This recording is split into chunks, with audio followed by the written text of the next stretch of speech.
আমার দাদু বাড়ি চাকলাপাড়া ঝিনাইদহ। আমার পাশের বাড়ি একটা দাদা থাকে, সেই দাদার নাম প্রত্যয় চক্রবর্তী দিব্য। সেই দাদা আজ তোমাদের একটি গল্প শোনাবে, বাঘ ও রাখালের গল্প। নমস্কার বন্ধুরা, আমার নাম প্রত্যয় চক্রবর্তী। আমি আজ বুনুদের বাড়ি এসেছি।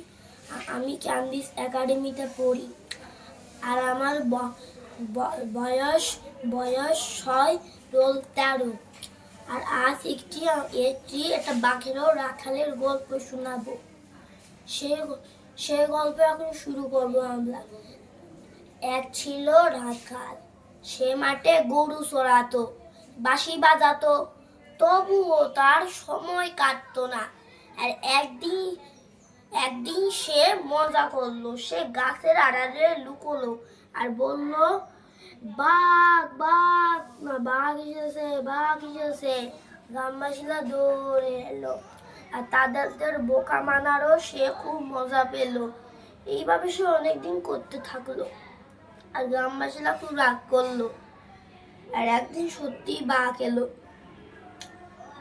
রাখাল চিৎকার করলো, বাঘ বাঘ বাঘ, আর কেউ আসলো না। বাঘ রাখালকে নিয়ে গেল, আর রাখালকে খুঁজে পাওয়া গেল না। আর বন্ধুরা, আপনারা কখনো রাখালের মতন করবে না, মিথ্যে কথা বলবেন না।